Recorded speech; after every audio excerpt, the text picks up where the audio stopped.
4 días antes de la boda de mi hermana, descubrí que faltaban $13.000 en mi cuenta.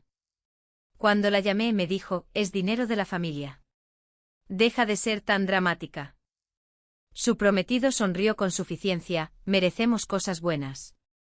No dije nada. Esa noche lo cancelé todo. Y cuando se dieron cuenta de que el lugar de la celebración ya no estaba disponible entonces, 4 días antes de la boda de mi hermana, me desperté con 3 llamadas perdidas de mi banco. Pensé que era un fraude. Supuse que alguien estaba probando una tarjeta robada, o tal vez intentando abrir una nueva línea de crédito a mi nombre. Son cosas que pasan. Pero entonces inicié sesión y vi el número. $13.642. Desaparecidos. No estaba pendiente ni congelado, ni marcado como sospechoso, simplemente se había ido. Me quedé sentada en la cama, todavía medio dormida, mirando la pantalla como si tal vez estuviera viendo la cuenta de otra persona. Me tomó 5 minutos procesarlo. Luego revisé el historial de transacciones y vi la transferencia. La cuenta a la que fue era familiar.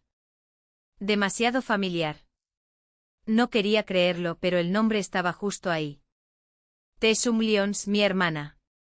La única razón por la que tenía acceso era por nuestros padres. Cuando nuestros abuelos crearon el fideicomiso, mis padres insistieron en que ambas hijas tuviéramos acceso, solo por si acaso. En ese entonces no me importó. Tenía 19 años. No estaba pensando en una futura traición. Pero ahora recordé un detalle. Nunca le quité el acceso. Nunca lo había usado antes. Hasta ahora. La llamé.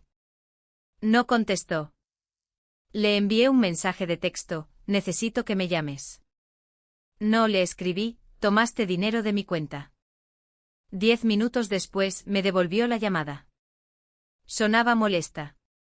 Dijo que estaba exagerando, que de todos modos era dinero de la familia, y que debería estar feliz por ella.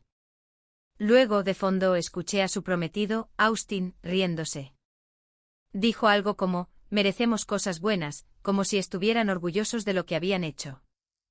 Eso fue lo último que escuché antes de colgar. No grité. No discutí. No le rogué que me lo devolviera. Simplemente me quedé mirando la pared por un rato, y luego empecé a escribir una lista. Ellos no sabían esto, pero yo era la que había pagado casi todo lo relacionado con esa boda. Lo había mantenido en secreto en parte porque no quería la atención, y en parte porque me hacía sentir en control. Pagué el depósito del lugar, $8.000. Pagué el catering, $5.200. Pagué las flores, el fotógrafo, la música, e incluso las bolsas de bienvenida para los invitados. Todo estaba a mi nombre. La ironía era que, durante todo ese tiempo, mi hermana actuó como si todo viniera de nuestros padres.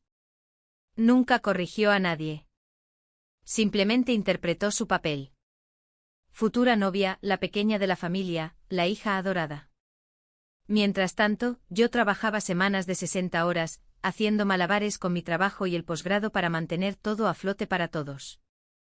Y ellos tomaron mi dinero. Esa noche empecé a cancelarlo todo. El lugar fue fácil. El contrato estaba a mi nombre y el pago final no vencía hasta el día anterior. Lo mismo con el servicio de catering. La florista se sorprendió, pero fue profesional. Le dije que me pondría en contacto, tal vez para un evento futuro. Las habitaciones de hotel fueron liberadas. El fotógrafo, de hecho, se sintió aliviado. Dijo que tenía otra pareja esperando por la misma fecha. A la medianoche la boda no tenía lugar, ni comida, ni invitados, ni un plan de respaldo, pero nadie lo sabía todavía. Tessa seguía publicando cuentas regresivas en Instagram, con boomerangs brillantes de sus zapatos de novia. Nuestra madre compartía cada una de sus publicaciones. Nadie tenía la menor idea. Pasé los siguientes 2 días actuando con normalidad. Tessa no volvió a llamar. Probablemente pensó que lo había aceptado, que había dejado de actuar de forma dramática. Pero entonces llegó el ensayo. El plan era reunirse en el lugar ese jueves por la mañana, repasar la ceremonia, y luego ir a un almuerzo familiar en el centro. Todos estaban invitados. Nuestros parientes lejanos, los padrinos de boda de la fraternidad de Austin, nuestros vecinos de la infancia. Todo un espectáculo. Todos llegaron alrededor de las 10. Yo ya sabía cómo terminaría, porque había llamado al lugar 2 días antes y les pedí que cambiaran el código de la puerta. Los letreros fueron retirados. El personal no estaba. La puerta del estacionamiento estaba cerrada. Solo un edificio silencioso y vacío.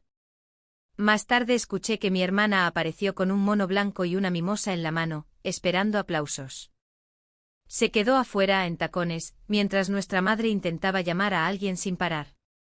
Austin, al parecer, pasó de sonreír con suficiencia a quedarse en silencio.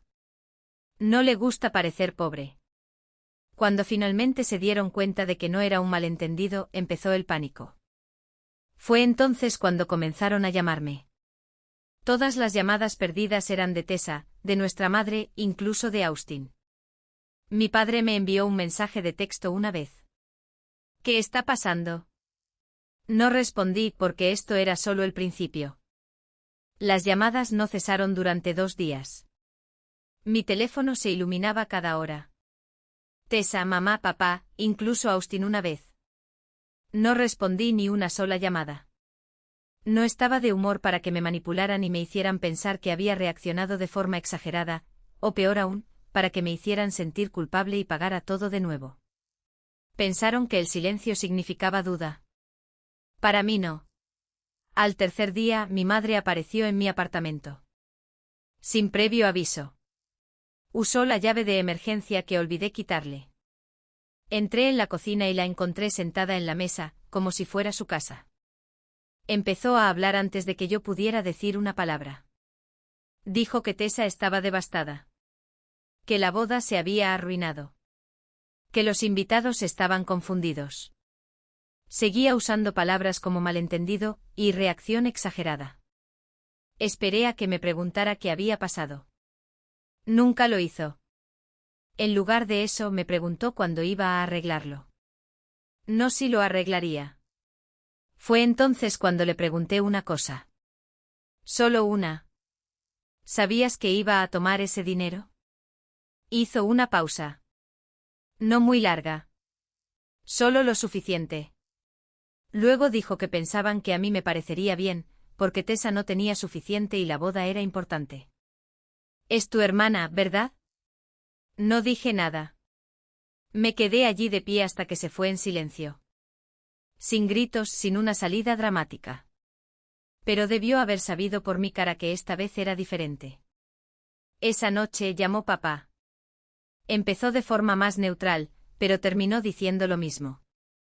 Simplemente asumieron que yo sería comprensiva, que solo era dinero, y que Tessa estaba bajo mucho estrés y no tenía malas intenciones. No quería robar. Simplemente lo hizo. Añadió casi como si fuera una broma pasajera, que Austin se había ofrecido a darme un cheque cuando se recuperaran económicamente. No respondí. A la mañana siguiente finalmente envié un único mensaje a toda nuestra familia inmediata. Mamá, papá, Tessa, Austin. Un solo texto sin emojis, sin explicaciones. Reunámonos mañana en casa de los abuelos. Verán, nuestros abuelos se habían mantenido en silencio durante todo esto. Ellos fueron los que financiaron la cuenta de fideicomiso original cuando éramos adolescentes. Tienen esa mentalidad de la vieja escuela, de la época de la Gran Depresión. Dinero en efectivo en sobres, valores como gana lo que conservas. Nos querían, pero no regalaban las cosas fácilmente. Sabía que convocar una reunión allí significaba algo. Sería un terreno neutral, y a Tessa le resultaría más difícil tergiversar la historia. Cuando llegué ya estaban todos allí. Mamá caminaba de un lado a otro. Papá estaba en el sofá con los brazos cruzados. Austin llevaba gafas de sol en el interior como un idiota. Tessa parecía haber estado llorando, pero nadie la consolaba. Simplemente estaba sentada en silencio. Entonces el abuelo me pidió que hablara. No levanté la voz. No me hice la víctima. Simplemente expuse los hechos. Tessa tomó más de $13.000 de un fideicomiso que no le pertenecía. Mis padres lo sabían y no la detuvieron. Yo pagué por cada parte de la boda, y aún así dejaron que todos creyeran que el dinero venía de ellos. Mintieron, manipularon, y esperaban que me quedara callada. La boda está cancelada permanentemente y voy a eliminar el nombre de Tessa del fideicomiso con efecto inmediato. Podía oír su respiración. No levantó la vista. Austin finalmente se quitó las gafas de sol y parecía que quería discutir, pero incluso él sabía que era mejor no hacerlo. Entonces la abuela hizo algo que ninguno de nosotros esperaba. Salió de la habitación y regresó con un sobre blanco. Se lo entregó a Tessa y dijo: habíamos planeado darte esto el día de tu boda. Tessa lo abrió lentamente. Parpadeó, miró dentro de nuevo como si algo pudiera aparecer. Entonces la abuela dijo: si quieres algo en esta vida, te lo ganas. No robando, no mintiendo y no escondiéndote detrás del dinero de otros. Nadie dijo una palabra. Finalmente Austin se levantó y se fue. No esperó a Tessa, simplemente se marchó. Sabía que se había acabado. Mi madre todavía lo intentó, dijo: tal vez podríamos reprogramar. Quizás hacer algo más pequeño. Papá murmuró algo sobre la vergüenza delante de los vecinos. No respondí. Simplemente me levanté, di las gracias a mis abuelos y me fui. Estaba hecho, pero las consecuencias apenas comenzaban. Las primeras 24 horas después de la reunión fueron tranquilas, inusualmente tranquilas. Creo que todos esperaban que cambiara de opinión de nuevo. Tessa no llamó, no envió mensajes. Austin no se veía por ninguna parte en las redes sociales. Y para un tipo que normalmente publicaba selfies en el gimnasio 3 veces al día, eso era prácticamente una alerta roja. Luego vino el desmoronamiento. Primero, el lugar de la celebración hizo una publicación en Instagram agradeciendo a Sharon Lyons por permitirles liberar su fecha del 12 de octubre para otra pareja que lo merecía. Tessa debió haberlo visto en cuestión de minutos, porque para el mediodía, todo su perfil estaba limpio. Ni cuentas regresivas para la boda, ni pruebas de vestido, ni hashtags. Solo su nombre, una foto antigua de ella y Austin en un barco, y una biografía que ahora decía: tomándome un tiempo para mí. Claro. Luego llegaron los mensajes de texto, no de ella, sino de la familia lejana. Una prima de San Diego me escribió preguntando si era cierto que Tessa había tomado el dinero. Una tía de Ohio preguntó si todavía podía cancelar su vuelo. Una vieja amiga de mi madre me escribió en privado para decir que lo sentía, y que siempre había admirado cómo yo mantenía todo en orden. Nunca dije una palabra públicamente. No lo necesité. La verdad se estaba abriendo paso por sí sola. La parte más divertida fue que los proveedores que ella y Austin intentaron volver a contratar los rechazaron. El lugar estaba ocupado. La florista se negó citando preocupaciones éticas. El servicio de catering simplemente dijo que su calendario estaba lleno. Pero yo sabía la verdad. Ninguno de ellos quería volver a lidiar con este drama familiar. Y luego, una por una, las cosas comenzaron a desmoronarse para Tessa y Austin. La cuenta bancaria conjunta que tenían fue cerrada. Al parecer, Austin intentó usarla para dar un depósito en una propiedad de alquiler de la que se jactaba. Excepto que ahora, sin mi dinero para rellenar el presupuesto, la cuenta estaba en números rojos. Muy rojos. Escuché de alguien de su círculo que estaba tratando de pedir prestado a un amigo que una vez le prestó dinero para la reparación de un coche y nunca se lo devolvió.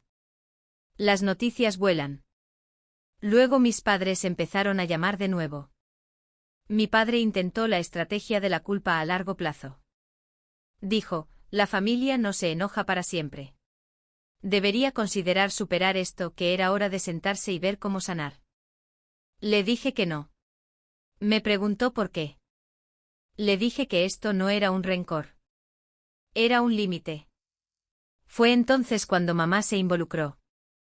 Me envió un correo electrónico, un correo completo, tratando de explicar que solo querían que ambas hijas se sintieran apoyadas y que si pudieran volver atrás, harían las cosas de manera diferente. Pero el tono seguía siendo el mismo. Más sobre su vergüenza que sobre mi traición. Más sobre los invitados que hacían preguntas que sobre el hecho de que le robaron a su hija. No respondí. En cambio, hice que el abogado del fideicomiso les enviara cartas formales a todos. Tessa fue eliminada oficialmente de la cuenta y se estableció una salvaguarda financiera. Nadie toca un centavo a menos que pase por mí. 3 días después, mis abuelos me invitaron a tomar el té. No dijeron mucho, solo preguntaron cómo estaba. Dije que estaba cansada, pero con la mente clara. Antes de irme, el abuelo me entregó un cheque. Era por la cantidad total que Tessa tomó y un poco más. Negué con la cabeza. Le dije que no lo quería. Él dijo, no dejaste que te quitara tu futuro. Eso importa más que el dinero. Luego sonrió y añadió, pero toma el cheque por si acaso intenta algo de nuevo. Lo deposité al día siguiente no porque lo necesitara, sino porque me lo había ganado.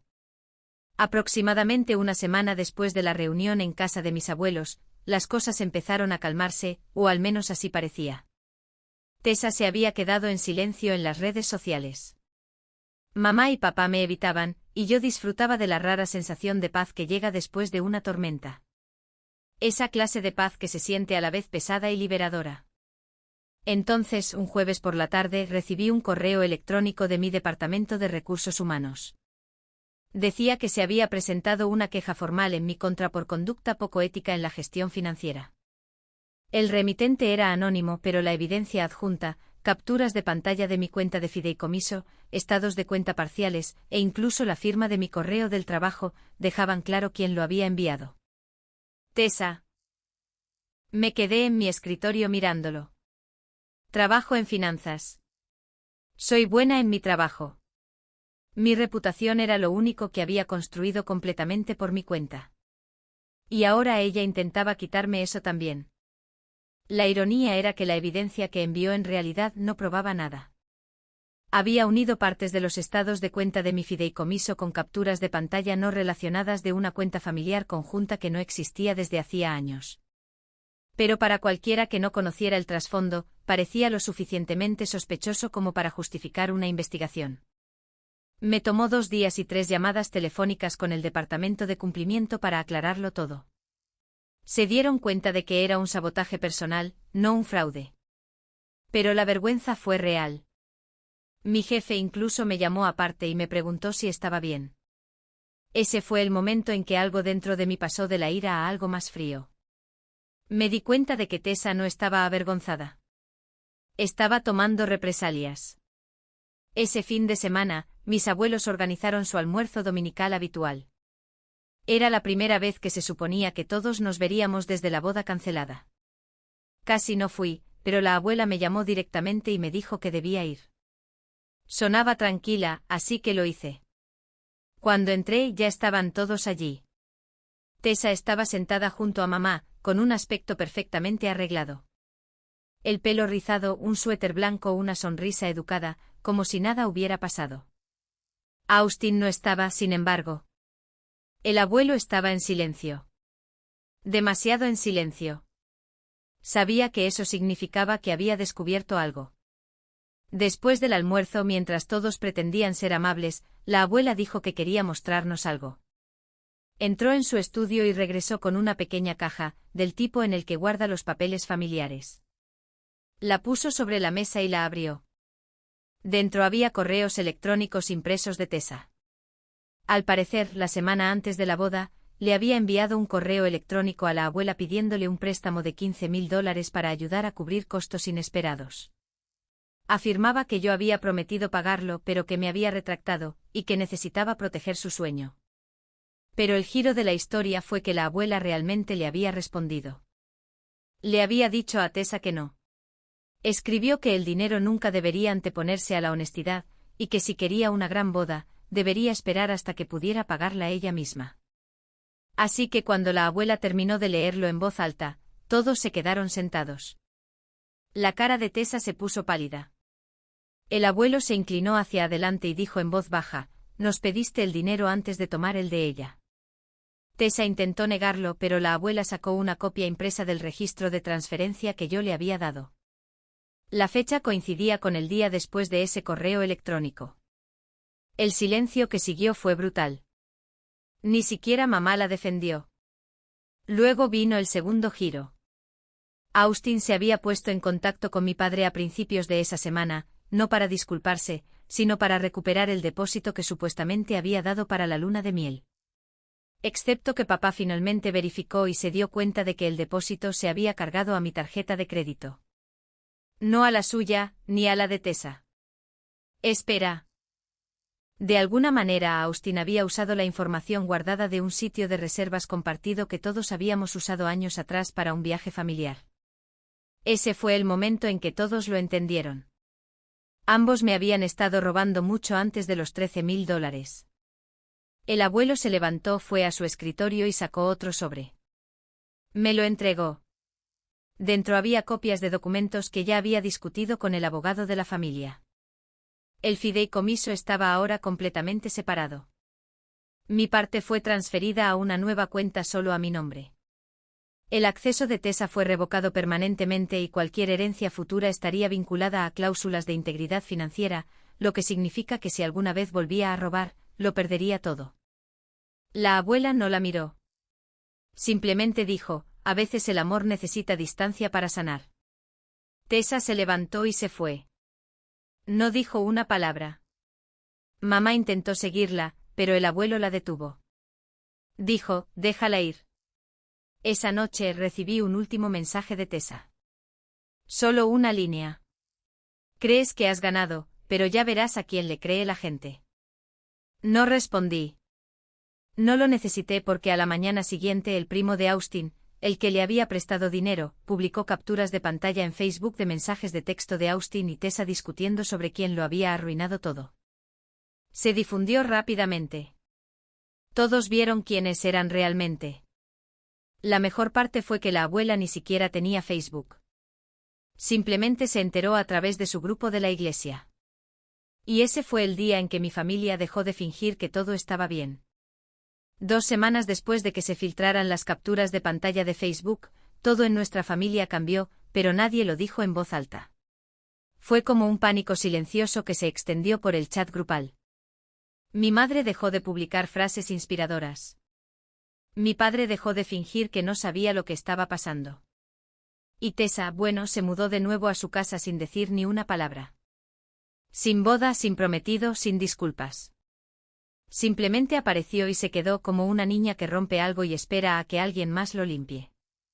Empecé a recibir mensajes de texto de nuevo, no de Tessa, sino de mi madre. Me invitó a cenar, luego a tomar un café. Luego dejó un mensaje de voz diciendo que extrañaba cómo eran las cosas antes. La mujer no había dicho una sola palabra sobre lo que hizo Tessa. Ni una. Luego llegó la carta. La recibí un jueves. Un sobre blanco sin remitente enviado desde un bufete de abogados a 3 pueblos de distancia. No esperaba nada oficial, así que la abrí en el mostrador de mi cocina mientras calentaba una sopa. Era una solicitud formal de mediación voluntaria sobre el reembolso de los gastos de la boda. En resumen, Tessa quería que le devolviera el dinero que gasté, el dinero que ella robó, la boda que cancelé, los proveedores que contraté. La explicación era absurda. Afirmaba que yo había ofrecido financiar la boda como un regalo, y que luego me había retractado después de un desacuerdo personal. Quería que se le reembolsara la mitad del costo, ya que, según ella y Austin habían invertido emocional y financieramente en el evento. Emocional y financieramente. Así lo expresó. El descaro era tan absurdo que casi me reí. En cambio, escaneé cada línea de la carta, verifiqué el nombre del abogado, y luego la arrojé a un cajón. A la mañana siguiente programé una reunión con el abogado de nuestra familia. No el de siempre, uno nuevo, alguien que yo elegí. Reunimos cada recibo, cada reserva, cada reembolso. Incluso imprimí capturas de pantalla de los mensajes de Tessa y Austin, por si acaso. Luego le envié un correo electrónico, solo una frase. Si recibo otra notificación legal de tu parte o de alguien que te represente, la próxima persona de la que tendrás noticias será un juez. Nunca respondió, pero mi padre sí. Apareció en mi oficina 2 días después sin llamar. Simplemente se quedó en el vestíbulo con un sobre sencillo en la mano. Mi asistente pensó que era un cliente. Cuando salí, no intentó hablar. Me entregó el sobre y se fue. Dentro había una nota escrita a mano y una copia de la escritura de su casa. Habían quitado el nombre de Tessa del título. Me afectó más de lo que esperaba. Mis padres la habían estado protegiendo desde que éramos adolescentes. La sacaron de multas por exceso de velocidad, malas notas, sobregiros, incluso una vez por conducir bajo los efectos del alcohol, lo cubrieron todo. Yo siempre era la que tenía que ser responsable. Nunca me dieron el beneficio de la duda. Pero ahora finalmente estaban trazando una línea. Por una vez, yo no era la única. La nota decía: podemos deshacer lo que pasó, pero no dejaremos que siga sucediendo. Merecías algo mejor de nosotros y ahora lo vemos. No lo llamé. No sabía qué decir. No estaba enojada, solo cansada. Ese domingo mis abuelos me invitaron. Solo a mí, a nadie más. No hablamos del desastre. La abuela preparó té y el abuelo se sentó con una carpeta de manila en su regazo. Dentro había documentos actualizados. El fideicomiso había sido completamente separado, legal, permanente y limpiamente. Yo era la única beneficiaria de mi parte. Ahora el acceso de Tessa estaba borrado. Luego el abuelo me entregó algo más. Una copia de un estado de cuenta de ahorros que no sabía que existía. Mi nombre estaba en él. Dijo que la habían abierto hacía 3 años, en silencio, porque habían visto lo suficiente como para saber que algún día podría necesitar protección de mi propia familia. No lloré. No los abracé. Simplemente nos sentamos allí, bebiendo té mientras el peso de 15 años se levantaba silenciosamente. Cuando me iba, la abuela me entregó una foto. Era vieja. Una instantánea borrosa de mí en un recital de piano cuando tenía 12 años. Estaba de pie junto a Tessa. Ella tenía el trofeo. Yo tenía el certificado. Ella sonreía. Yo parecía que quería desaparecer. La abuela dijo: vimos más de lo que dijimos, Sharon. Pero ahora lo estamos diciendo. Más tarde esa noche, revisé las redes sociales de Tessa. Había reactivado silenciosamente su cuenta. Ninguna mención de la boda. Ninguna mención de Austin. Solo una publicación con una puesta de sol borrosa y la leyenda: empezando de nuevo. No más toxicidad. Esa fue la última confirmación que necesité. Dejé de seguirla. Luego la bloqueé. Sin peleas. Sin mensajes, sin una última palabra, solo silencio. Y esta vez era mío. Pasó un mes. Sin boda, sin reprogramación, sin nueva fecha, sin fotos, sin prometido. Tessa se quedó en casa de nuestros padres, pero incluso ellos habían dejado de fingir que las cosas eran normales. Mi madre había empezado a decirle a la gente que se estaba tomando un descanso de la vida social para apoyar a su hija. Mi padre estaba más callado de lo habitual. Cuando hablaba era con frases cortas y calculadas, como si estuviera tratando de no decir algo de lo que se arrepentiría. No los vi. No respondí llamadas. Mantuve mi distancia. Y por una vez me dejaron. Pensé que eso era todo. Que todo se había resuelto. Pero entonces recibí un mensaje de alguien que nunca esperé. Era de la madre de Austin. Me encontró a través de un amigo en común y me envió un mensaje corto preguntando si tenía tiempo para hablar. Le dije que no. Volvió a responder: no lo pido por él. Solo estoy tratando de entender en qué se metió mi hijo. En contra de mi buen juicio, contesté el teléfono al día siguiente cuando llamó.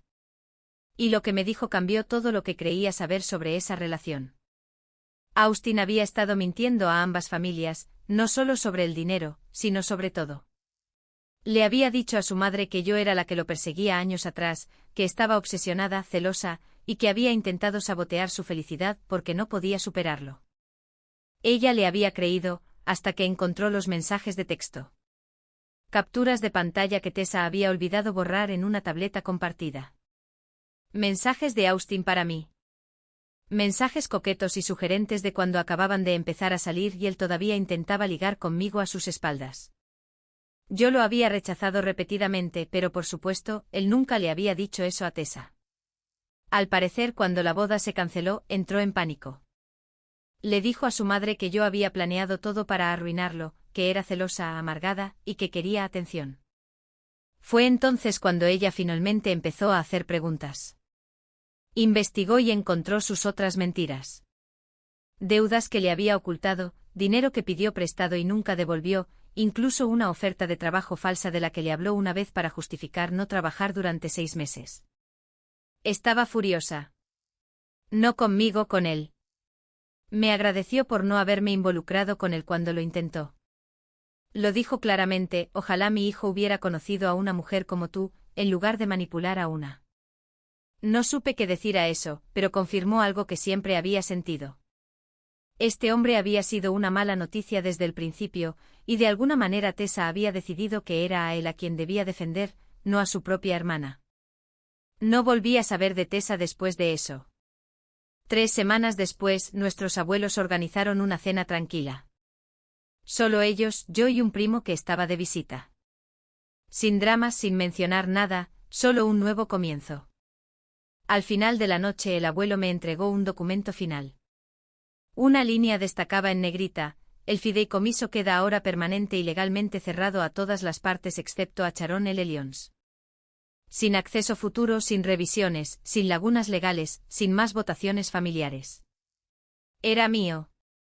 Después de que todos se despidieron, la abuela me llevó a un lado. Me preguntó si estaba bien. Le dije la verdad. Lo estaba. No solo había recuperado mi dinero. Había recuperado mi voz, mis límites, mi espacio, y una ruptura limpia con el ciclo que crecí creyendo que tenía que tolerar. En cuanto a Tessa, nunca tuvo una nueva fecha de boda. La historia finalmente se desvaneció. Los invitados siguieron adelante. Su Instagram permaneció en silencio. La última vez que lo revisé, y no voy a fingir que no lo hago, trabajaba a tiempo parcial en una boutique y publicaba frases crípticas sobre el crecimiento personal. Nadie le reembolsó nada. Nadie se ofreció a organizarle otra fiesta.